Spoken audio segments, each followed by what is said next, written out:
They should just pay for a full studio for us, shouldn't they? They should just get us together, have a studio that is exactly what? We're about 3-4 hours? Must be 4 and a bit hours apart. 2.5 hours. We'll drive every single week. We'll meet there. All right there, you little demons. Jules here for WhatCulture.com, back in with another episode of the awesomely named and awfully hosted Choose Your Own Adventure, the weekly medieval themed format where I, the crown Jules of WhatCulture.com, take a list chosen by you. Yes, you, the person who is sneakily drinking out of Kerry's favourite mug today. She's in the house. I know she can hear me. This is not borderline torture, because that would actually paint me out to be a rotten villain, but I just wanted to really just show off how nice this mug is. You are my favourite rat. Indeed you are, my love. Indeed you are. Yes, you get to decide what list I dole out to you each and every week, and this week we have none other to thank than a little caffeinated version for you. St. Lucifer for their amazing suggestion that happened over on Blue Sky of dumb video games that made you feel like a genius. And I absolutely love this suggestion because there are so many games out there that tried to be highbrow, tried to be high art, tried to be something more to make you feel, to make you care, to be deep. But you know what? Sometimes nuts to all that, man. Sometimes video games are just meant to be plain old dumb fun. But that doesn't mean that they can't make you feel like you've pieced together this puzzle in such a way that you go, haha, behold my amazing work. It's a club, and I'm about to bash you in the face with it. Boom!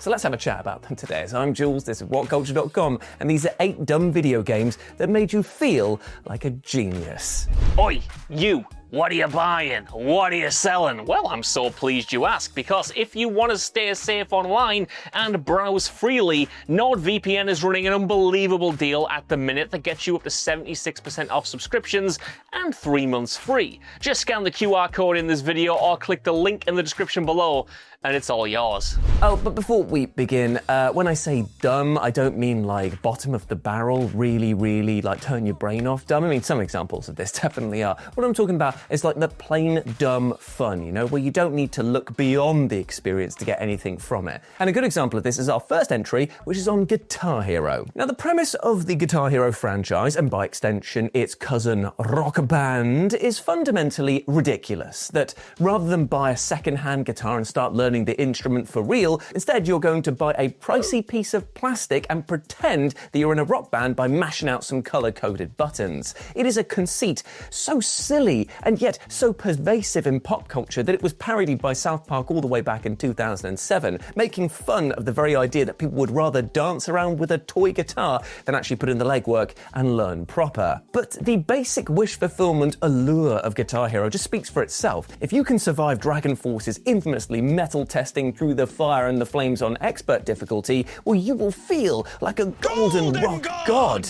And rightly so, because honestly, as resoundingly daft as Guitar Hero might be, the hand-eye coordination and all-round dexterity required to complete that series' trickier songs, it's undeniable. Once you get into that hypnotic flow of state mid-song, it feels like you've just unlocked something primal inside you. And hell, it might even give you the confidence to then go on and pick up an actual guitar. So yeah, it all comes back around.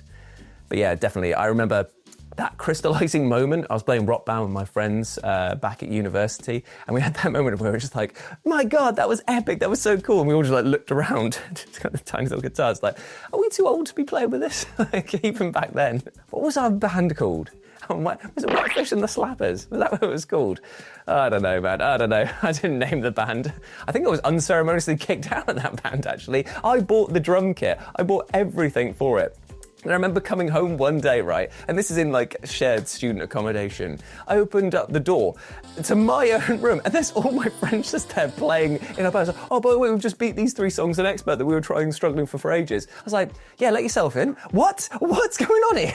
Death Stranding. Now, just like about every game that's produced by Hideo Kojima, Death Stranding is an exercise in what we call stupid smart. It's a game with deep philosophical ideas and impeccable gameplay in places, wrapped around a fundamentally nonsensical story that is doled out through coma-inducing reams of word salad exposition. Dumb smart. Smart dumb. There's also something innately absurd about spending a AAA development budget on what is effectively the world's most advanced delivery simulator, which for just about any other developer might have seemed like a massive commercial risk. But once you get over the ridiculousness of its central gameplay loop and just accept the inane and insane nature of its storytelling, Death Stranding is a game that will make you feel like a master of efficiency. You see, once you've summited that mountain, with a 20-foot stack of perfectly balanced wares on your back, and you've done it without falling over once, you will feel like a logistical deity. My name is Sorto, Master of Order. Ring boxes. Stacko, Sorto. It's a game that begs you, nay, demands you, to plan your route, organise your loadout, and examine the terrain around you, even if ultimately you might only be delivering like a piping hot pizza to someone. But some of the trickier delivery challenges in both Death Stranding games will actually test your patience and quick thinking to their limits. You might stop and wonder why the hell you're playing such a silly game, but the act of training your brain to optimise everything you do might actually creep into your non-gaming life for the better. And speaking of stacking, ordering, and putting things in the right place, have you put that little mouse over the subscribe button and clicked subscribe? That was a tenuous link at best, but still, why don't you subscribe to the What Culture Gaming channel? We produce daily gaming content, and you can stay up to date with all of the fun stuff that we kick out, like weekly Choose Your Own Adventure List with me and Sai. Wow, that's enough exclamations. Let's move on now to Among Us. Now, Among Us didn't just go viral in 2020 because it was the social multiplayer game that we all needed at that precise moment. It was also because it was downright hilariously stupid. I mean, it's a sci-fi social deduction game centered around, what, like beans? Cartoonish beans? That'd be like basing an entire YouTube career around a PNG of a pigeon. It was a resoundingly unserious take on the party games like Mafia and Werewolf, and while the central minigame tasks are mind-numbingly basic, that's really just the prelude to the real and clever meat of this game, and that is the social deduction element, where you either try to deduce the imposters or, as an imposter, avoid detection while wiping all of the crewmates out. Now, players who can successfully root out imposters might have an unnatural knack for rooting out lies in real life, and actually might be able to see patterns of how people try to manipulate their way to success. And an imposter, well, they just might have the skill of being really good at lying. Don't know whether that's a good thing, but the dopamine-infused thrill of succeeding in either role, it speaks for itself. And when it happens enough, you might actually find yourself becoming a bit of a human lie detector, or literal sociopath. Anyway, let's talk about Deadly Premonition. Now, Deadly Premonition is one of the most divisive video games, and say it with me, kids, of all time. Enough so that it even won a Guinness World Record for being the most critically polarizing survival horror game ever made. That is impressive and weird. And frankly, there are so many reasons that one could just write this off as a thunderously stupid game. I mean, you've got the woefully janky controls, you've got the terrible combat, the abundance of bugs, and the regular crashes. And that's not to mention the weirdness with all the dialogue going on there. It's just so confusing. The storytelling here is just mad, and it's got hilariously stilted dialogue and voice acting, which has caused people to dub it as a so bad it's good game. And I'm part of that camp. I can look at that game and just be like, this, on a technical level, is a skip fire. But my God, am I enjoying myself warming it against these lovely fires. I'm getting burned and I don't even care. Because at the end of the day, it's fair to say that much of Deadly Premonition's eccentricity is intentional, that it's like this willfully campy B-movie of a video game that's filtered through the surreal prism of the likes of David Lynch's Twin Peaks. And for those who get onto this wavelength and appreciate the game as just this bonkers pastiche, that they'll likely come away feeling smart for not having dismissed it quite so handily out of the gate. After all, they got it, and isn't that the thing that makes us all feel like super smart when you watch TV and film or read a book and they're just like, oh, subtext, oh, I got it.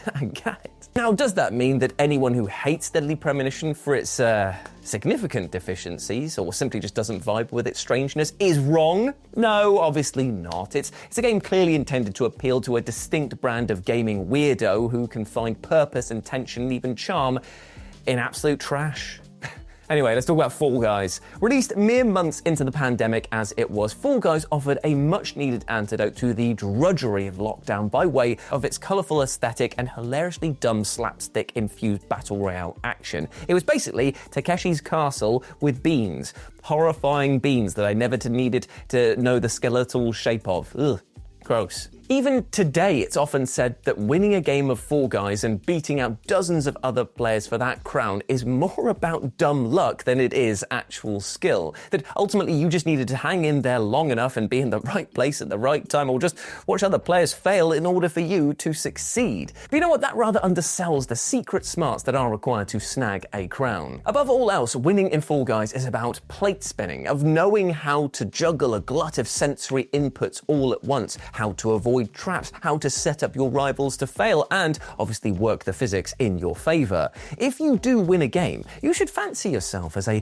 bit of a surgical strategist. No matter that you're piloting a clumsy little bean-shaped dude that's dressed as a hot dog, you're still smart. Mudrunner. While one might be tempted to call Mudrunner Death Stranding with cars, it's more apt to say that Death Stranding is Mudrunner with people, given that Saber Interactive's off-road sim came out 2 years earlier than it. And while at first glance Mudrunner might look like a typical by-the-numbers driving simulator that'll make you want to put on your best flannel shirt and hit the open road, there's a good deal more to it than that. In actuality, Mudrunner is basically a puzzle game that just happens to feature off-road vehicles. Given that you'll spend most of your time negotiating tricky, unpaved, muddy paths in beat-up trucks to make deliveries with only a map and a compass to guide you. You'll need to manage your fuel allowance, keep your vehicle in good condition, and use the right tools to free yourself from tricky spots. And the result is a game that is far more demanding than many likely expected from its casual baiting title and cover art, but it's one that will have you bask in the glory of your own resourceful navigational skills when things go your way. You, sir, are true Mudrunner. Rocket League. In its bones, Rocket League feels like something that like a bloody 6-year-old came up with while doodling one afternoon. A football game where the flesh and blood players are scrapped and substituted for rocket-powered cars. Because why the hell wouldn't they be? I mean, that just sounds amazing. And while at initial glance it suggests that Rocket League is a simple, blunt instrument of a game where you just drive around haphazardly while trying to nudge an oversized ball into a goal, there is so much more to it than that. It's one of the best examples of an easy-to-pick-up, tough-to-master game, with one of the massive hidden depths pertaining to its physics-based maneuverability. Because that's to say, by the time that you're using your boost to fly through the air to pull off a stunning aerial goal and do about 5 flips to celebrate there, or just get an interception mid-air down spike, cool explosion, you know exactly the explosion I'm talking about, that makes you feel like a damn genius. Its skill ceiling is so much higher than its goofy premise implies, but those who make it part of their evergreen gaming rotation, well, they are sure to pick up at least a few seriously impressive tricks here. Just don't go trying to apply it to real life. Cars don't work that way. Or they do, but they only work that way once. And so do you. And let's close out by talking about Buckshot Roulette. And finally, we have Buckshot Roulette, which on the face of it has all the hallmarks of a game that is designed to be as silly as possible in a blatant and rather desperate attempt to go viral. After all, this is a game that can be pretty bluntly described as Russian roulette with shotguns, the sort of hilariously stupid concept that somebody might come up with after a few too many drinks with mates one night. But that outrageous, attention-grabbing concept belies the fact that unlike actual Russian roulette, there's a good deal of cerebral strategy here in Buckshot Roulette. From keeping track of the shells in the shotgun to deciding who to aim the gun at, that being yourself or the dealer, and when to use items to give yourself a leg up. There is a staggering amount of game theory in play for a title with a pretty laughable premise such as this. But if you do defeat the dealer, or even triumph over 3 other players online, well, you'd be right to think of yourself as a kind of Machiavellian schemer to rule them all. I don't even have a gun. What am I worried about? And there we go, my friends. Those were 8 dumb video games that made you feel like a genius. I hope that you enjoyed that, and let me know what you thought about it down in the comment section below, and put your suggestions for next week's episode down there as well. But if you want to chat to me on the social medias in the meantime, you can go over here where I'm at RetroJ, but the O is a 0 on Blue Sky and Instagram, and you can follow my lovely and ever patient editor Sai over on her social medias over here as well. But before I go, I just want to say one thing, my friend.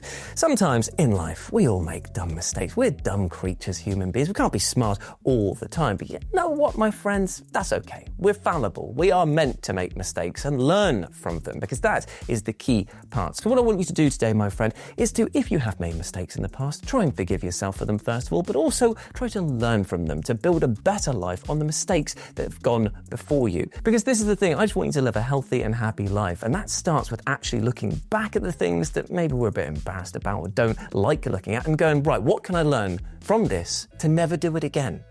That's all it is. Getting better. Each rotation, each pass of the sun, just try and be slightly better than yesterday. All right? And treat yourself with love while you're at it, okay? As always, I've been Jules. You have been awesome. Never forget that. And I'll speak to you soon. Bye.